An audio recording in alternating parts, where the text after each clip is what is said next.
Hey guys, it's Sam, and this is my spoiler-free review of Salyer by Kiersten White. This is the first book in a new YA series that takes place in the world of Buffy the Vampire Slayer, the TV show, and also the comics that started happening after the TV show. This follows our main character of Nina, short for Athena, and she is part of the Watchers. So during the course of the Buffy-verse, many of the Watchers were sort of destroyed when Buffy... There's all this backstory.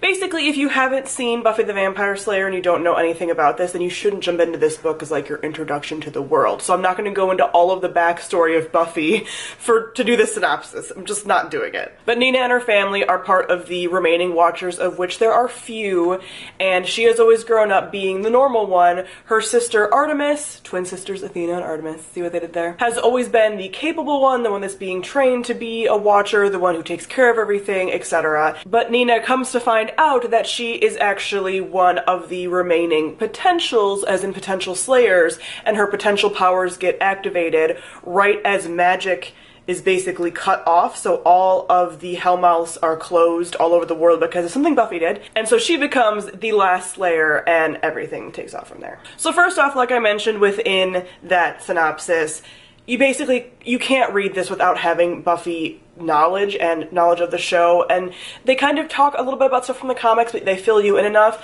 This book does drop in a lot of explanation for the world. So you have that, but you can't read this without having watched Buffy. So first off, I'm going to talk about the world building. Like I just said, this book does mention a lot of things about the universe and tries to kind of fill you in, but this book also doesn't quite know what its audience is and who this is for, because the book will drop in a lot of Easter eggs about the series for people who are obviously fans of Buffy, because why would you read this if you weren't already a Buffy fan? But then it also is trying to describe everything about the world that took place over, 7 seasons and then comics and it's like, who are you here for exactly? So this is the Buffy universe. This feels like the Buffy universe, but you also spend a lot of time getting explained to, kind of, and that's just not super fun. Next, I'm going to talk about our characters. So our main character of Nina, not great. She's not great. So she is oblivious.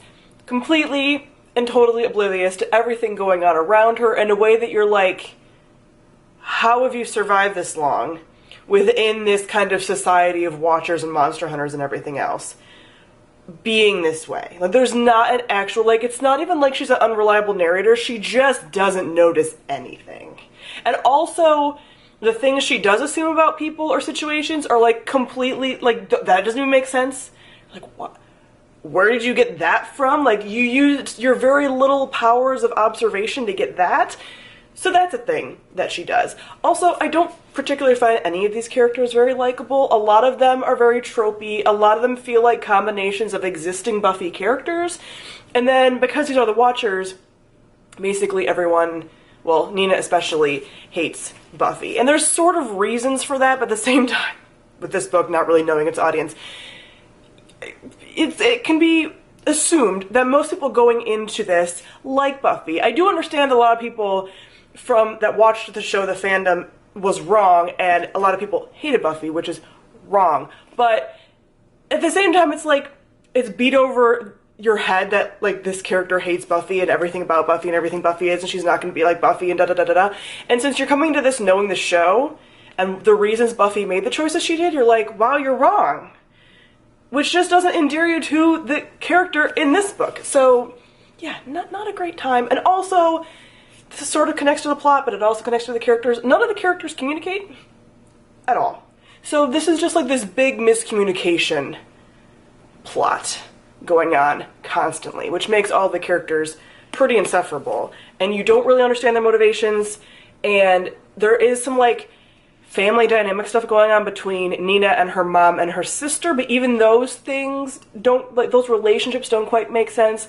There's a lot of telling and not showing with the relationship dynamics, and it's not great. Even the romance part, I'm just I don't understand quite why you guys like each other. So yes, I didn't really find many of the characters very likable. There were some very minor side characters that I was a bit intrigued by, but other than that, no one that I was super rooting for. Lastly, we talk about the plot. So this is very fast-paced. It is, you know, the Buffyverse. It is very fast. It's very easy to read. You do have a lot of the talking style of Buffy and the show and stuff, which is like a very kind of defined way of like how they spoke and stuff like that, which was fun. But also I was like, if you guys all hate Buffy, why are you talking like her? But yes, you have this plot that's pretty fast-paced, but again, very much based on miscommunication, wrong assumptions, and our main character being oblivious to everything. So it was not super enjoyable for me, if you can tell that from me at the very beginning talking about this book. And while I know that Buffy the Vampire Slayer as a show is also very cheesy at times, I did find the level of cheese here to be a little much for me, and also just like this book felt very like simple, simply written, and just why I was very cautious even going into this and why I was so skeptical to read this is kind of it disappointed me, but it also didn't, because I kind of expected it to be this way. Like, I kind of thought it might be bad in my opinion.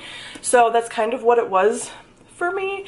And so it just was like, you have this world that you can work with and you don't do more with it, and you make it very simple, and just not super motivating for me to continue with the series. So I gave this 1 to 1.5 just for the fun of the world being back in the world stars.